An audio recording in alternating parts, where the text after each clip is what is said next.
Good day! Now, I will be going to demonstrate the post-mortem care. So, post-mortem care is an independent nursing procedure done to the body after death. So, it is a continuation of quality of care to a patient.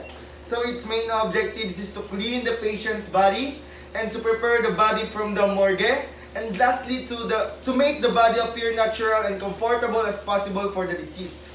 So, its materials and equipment is tray lined with drape, 3 basins with water, 2% Lysol solution soap in a soap dish, pair of scissors and dressing tray, kidney basin, mortuary box with 3 tags, and the hospital number, name of client, date and time of death, and physician.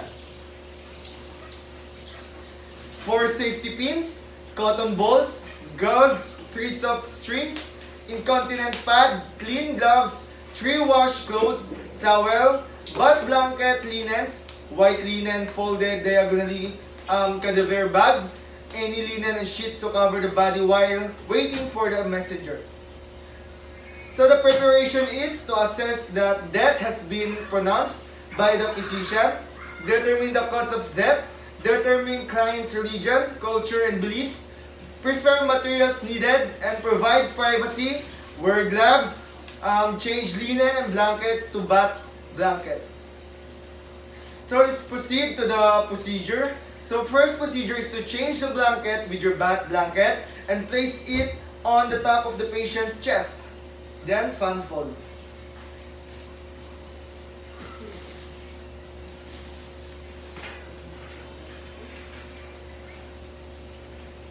Place it on the top.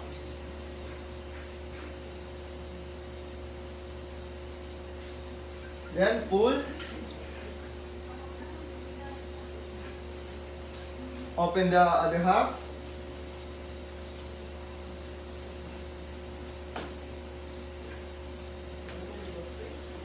And the other half also.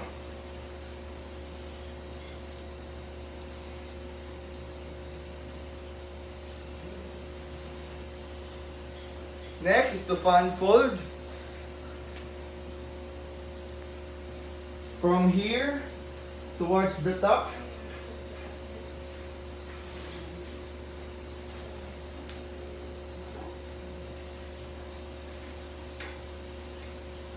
Then pull down together the blanket and the bath blanket.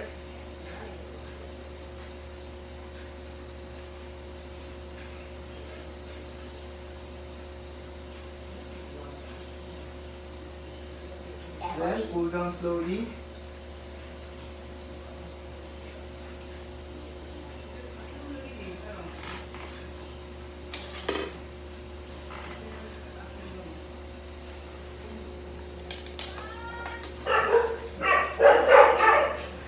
Arrange.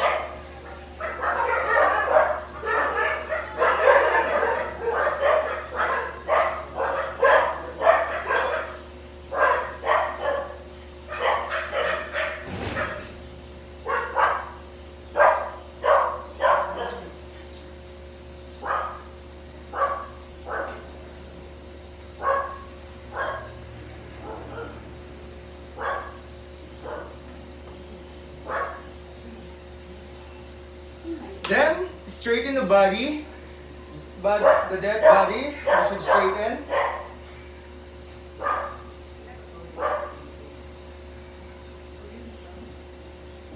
Then place dentures if the patient has any. Keep the mouth closed and eyes before rigor mortis sets in.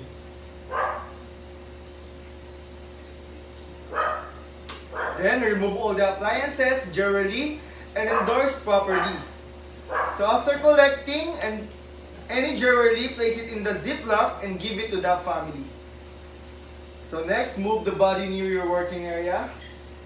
So first, we should pull this pillow and the dead patient as well.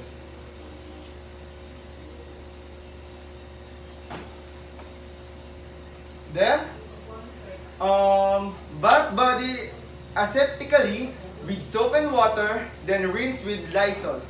Start from the face and include the neck. So, before we start, Lysol is to prevent the bacteria. We should put bath towel under his shoulders.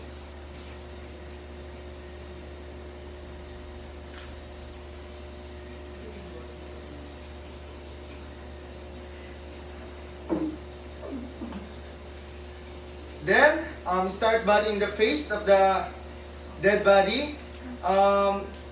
Start from the face and include the neck.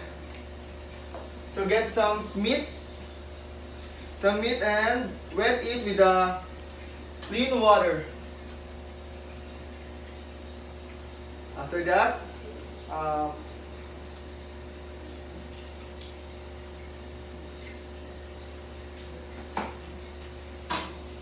then wet it gently.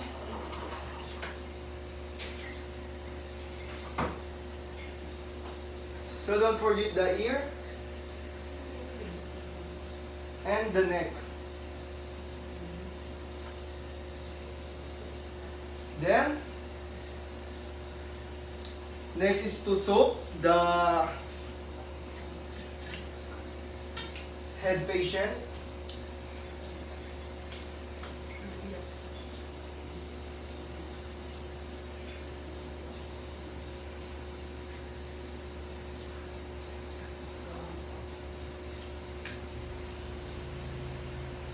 Soak it gently, the ear, under the eye, the forehead, the neck. Then after that, we should rinse it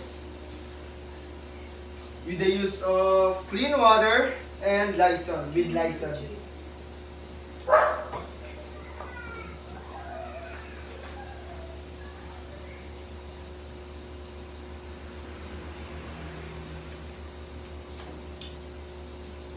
Rinse it properly.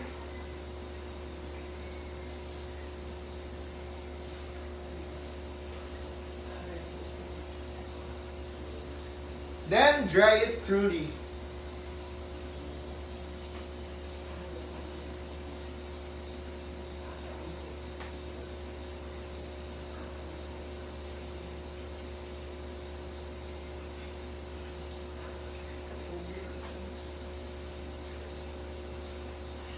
Next, get it.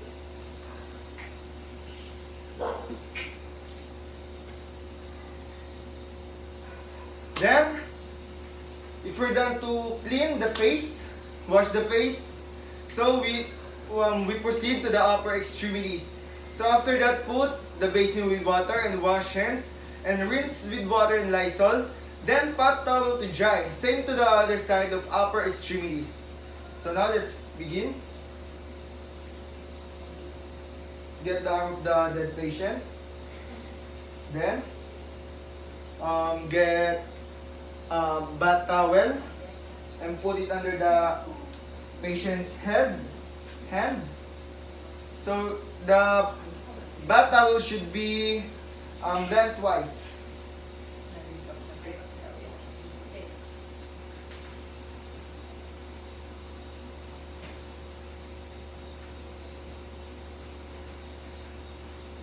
Then start bathing. First, as we did at the face, we're gonna get meat, wet meat.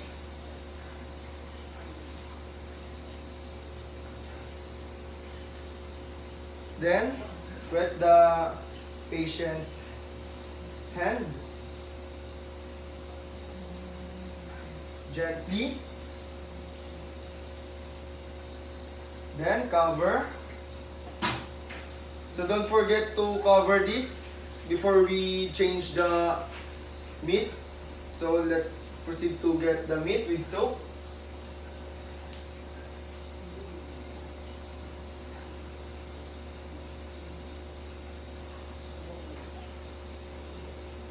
Open.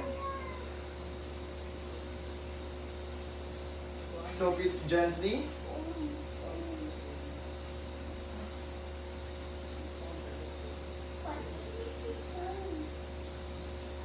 Then close again. Let's rinse it with the clean water and Lysol.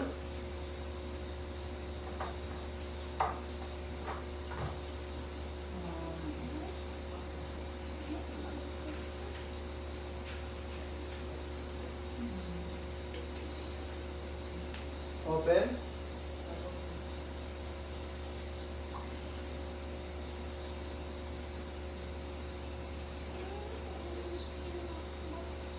Then, close again. Then, we should dry it thoroughly.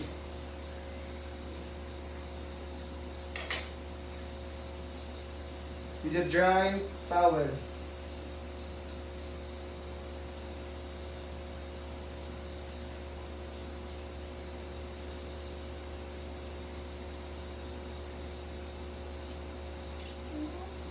So now let's proceed at the patient fingers. So get basin and put it under the patient's fingers.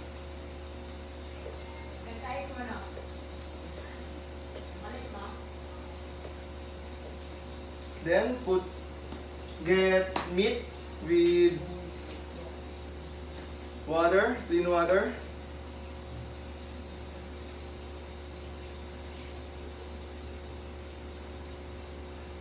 Then you should wet the palm also in the middle of the fingers.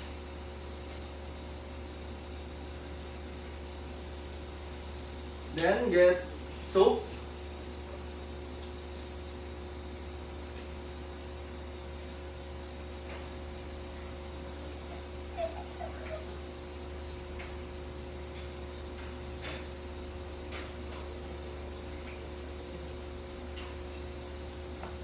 Then rinse it with a clean water with Lysol.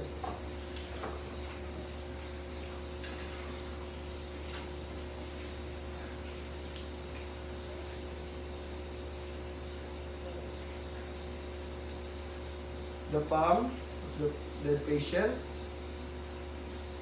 and the middle between and the finger between the fingers. Then get the bison and dry it thoroughly.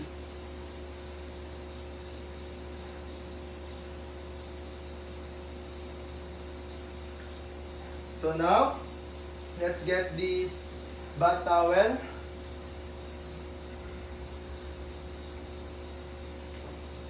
and back the patient's arm under the bath blanket.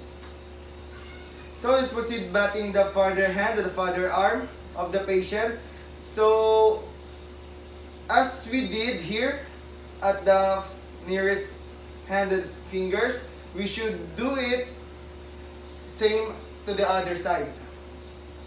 So assuming that we already done, then let's move to the chest and abdominal. Same procedure with the upper extremities. So let's put towel again under the patient abdomen and chest. Above the patient abdomen and chest.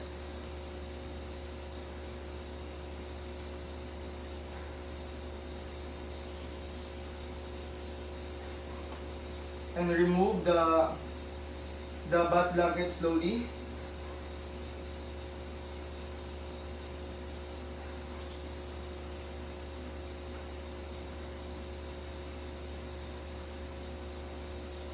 Then let's proceed batting the chest and abdomen of the dead patient.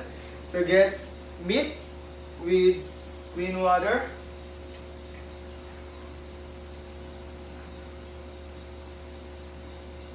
Let's wet it thoroughly. Then, making the back of the chest and abdomen of the patient, we should cover it with the towel.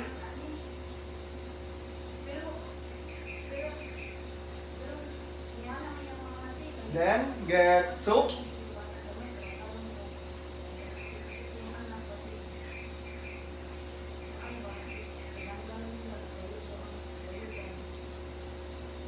Soap.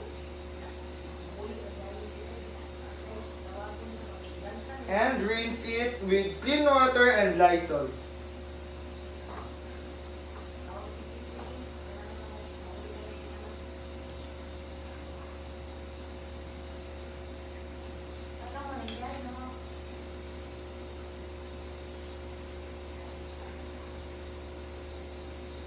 Then dry it thoroughly with a dry towel.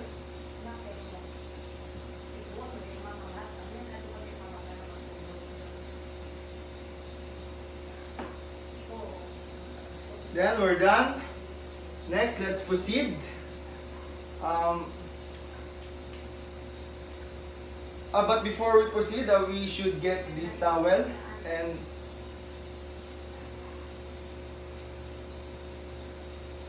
put back again the bath blanket properly.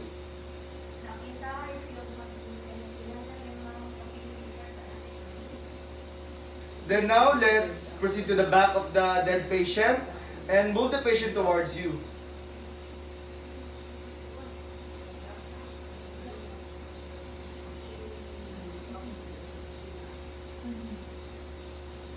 And cover it with bath towel.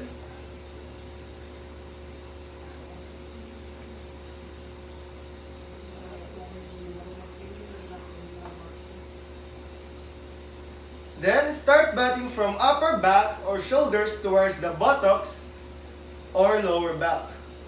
So now let's proceed. Get meat with a clean water.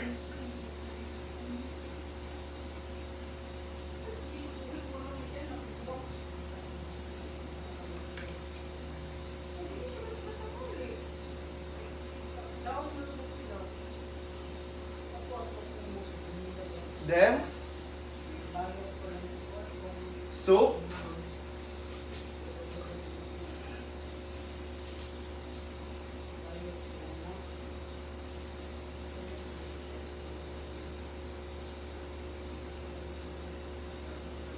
Then rinse it with water and Lysol. Lysol. Yeah.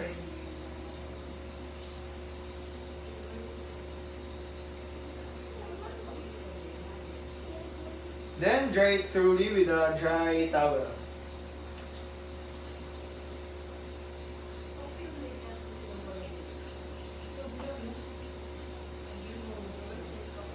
Then cover it with a bath blanket and remove the bath towel and back the patient's dead body position.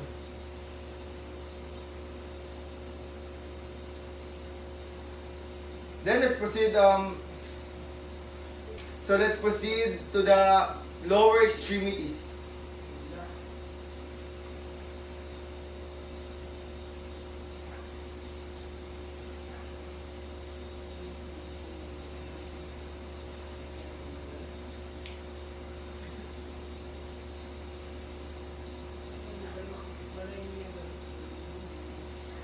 So open. Let's open and get the leg and thigh of the patient. Then put a bath towel under the patient's leg and thigh.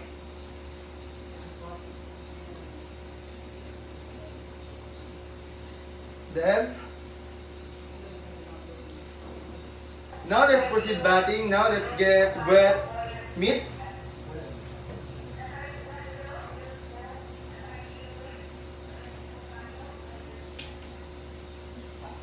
Then wet it thoroughly.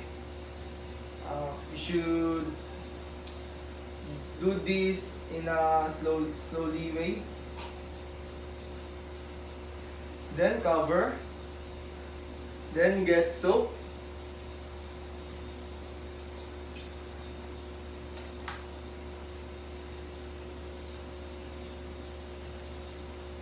Then open again the towel.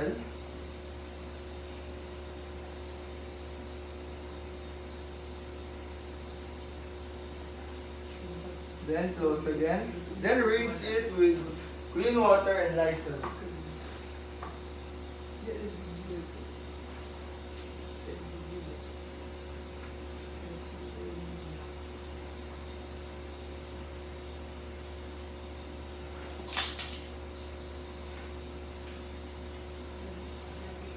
Then dry it thoroughly with a dry towel.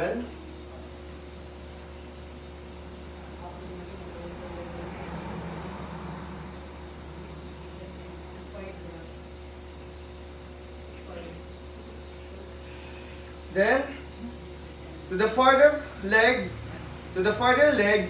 and thigh of the patient. So as we did here, let's do this same to the further leg and thigh of the patient. So assuming that we're done batting the other side. So let's proceed to the feet of the dead patient. So get basin rather. Then put it under the feet of the patient. Then wash.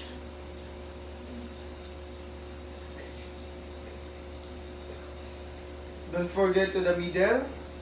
Don't forget the wash.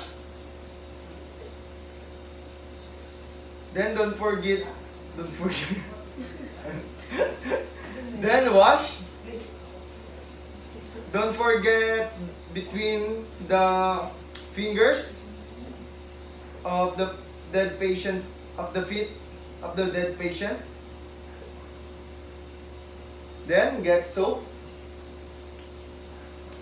So where's my... Hala nawa! Ano ba pagibutang?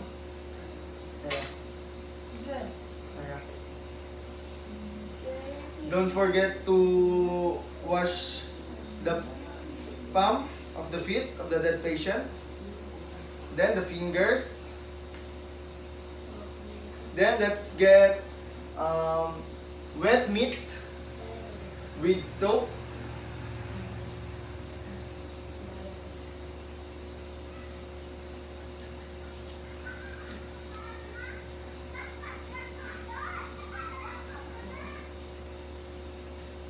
Then the fingers.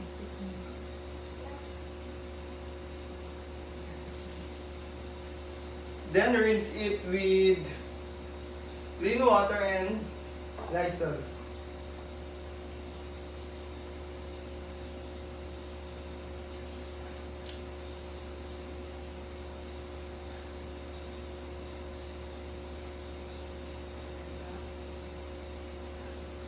Then get the basin. Then turn it thoroughly with a dry towel.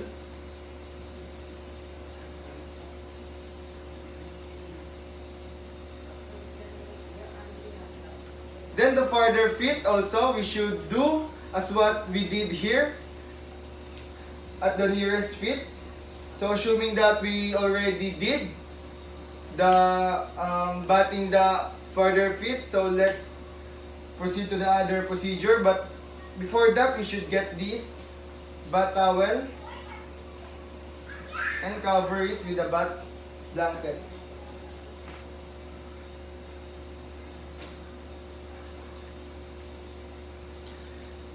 So let's proceed to the perineum. So this is an optional. So if the family of the client allows you to clean it, then you can. So if not, you just follow the will of the family. Then next, change soil dressings. So when the client doesn't have a dress, you can put it on and let's just cut it on the back.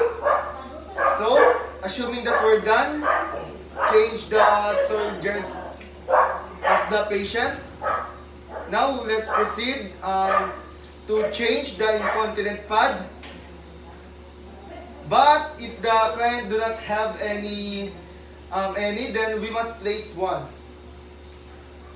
So turn the body away from you.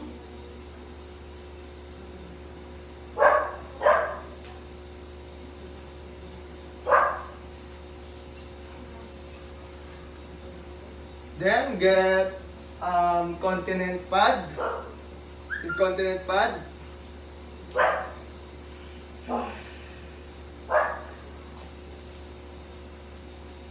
Then you should arrange it in the fan fold manner. Then raise the side rail and lower the other side rail. But since I only have a modified bed, so assuming that I already raised the side rail and lower the other side rail. Then turn the body away from you. So I go to the other side. Then I turn the body's patient away from me.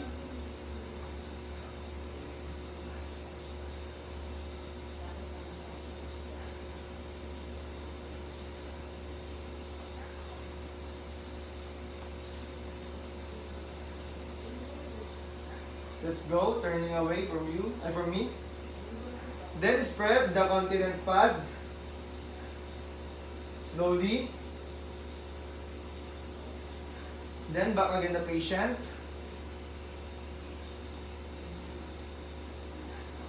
Next ka. Palikog next. Sorry. Then raise the side rail again. Then assuming that we already raised because I have only a modified bed. Then I will go back to my working area. Then arrange if necessary. Then after that, insert dry cotton balls to the nose and vagina and anus of the patient.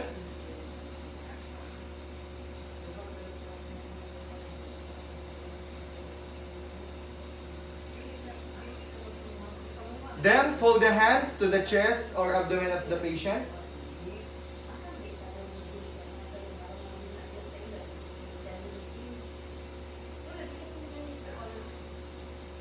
Then put a tag.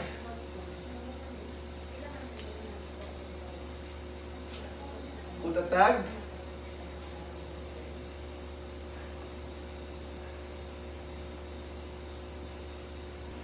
Then next, let's proceed to place another linen at the dead patient. Then lay sheet diagonally and spread the portion of the sheet towards you. Also place again incontinent pad at the back and buttocks of the dead patient. So now let's move. So then let's move the patient away from you.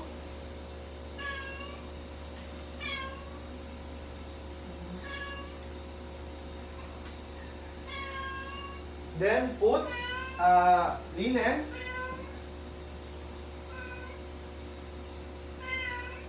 and pull out.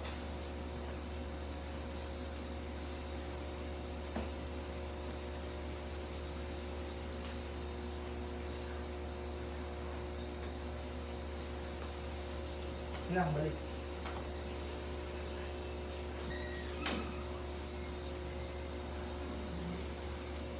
Then open the half of the linen.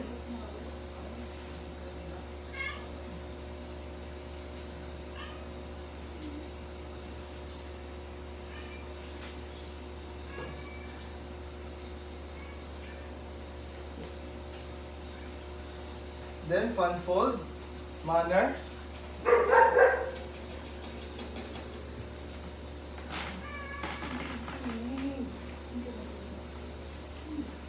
Unfold.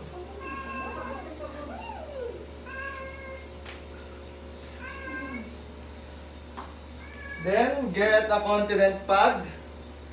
Incontinent pad. Then put it at the top of the linen.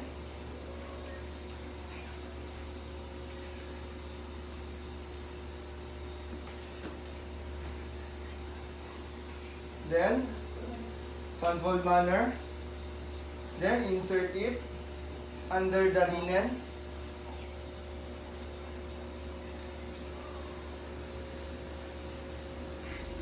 Then after that, we should go to the other side.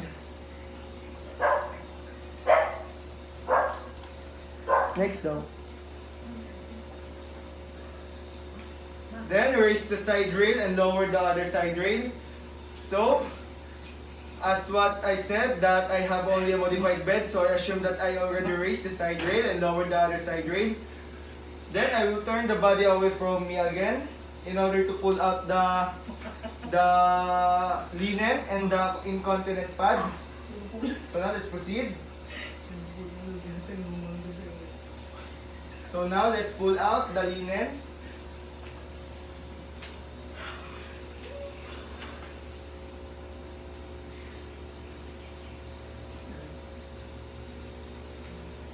Let's pull out the linen.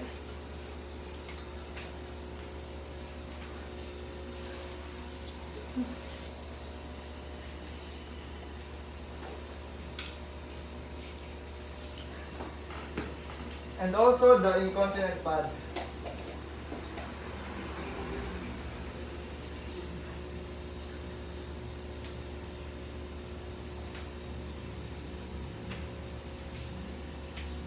Then go back to the position of the dead patient properly. Then arrange if necessary.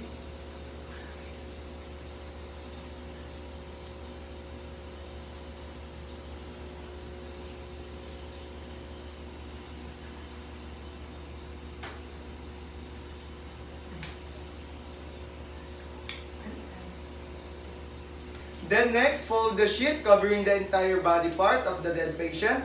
Then while covering, slowly remove the bath blanket. So now let's starting from the foot of the patient. Foot of the patient. Then slowly get the bath blanket. Then the other side.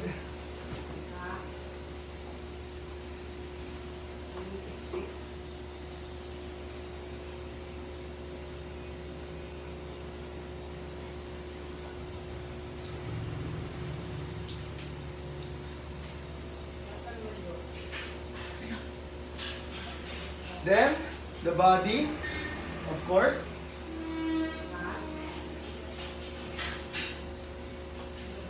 Then, the head.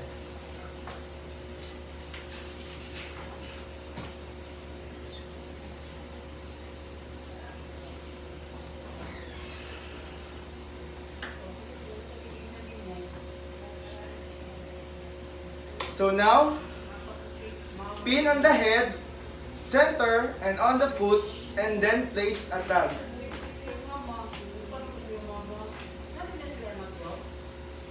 Let's get a pin, then pin at the head.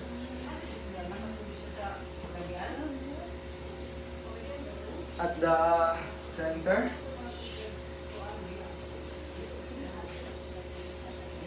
And lastly, at the foot part. Then, place a tag.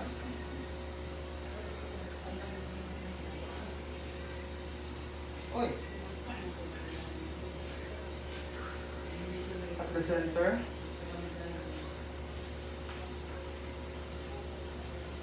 Then, next. Then, cover another sheet while waiting for the messenger. So I will go the other sheet.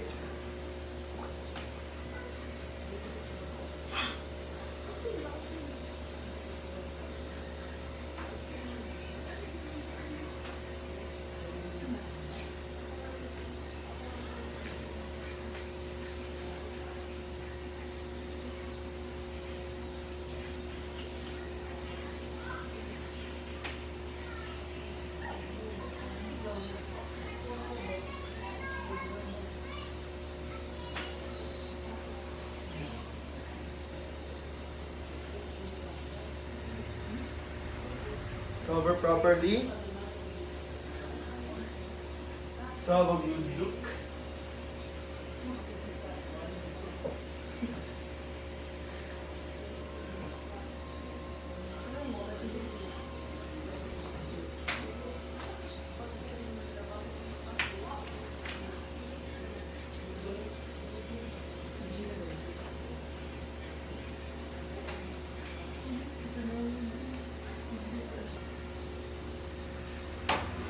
Then do after current wash hands to prevent cross-contamination.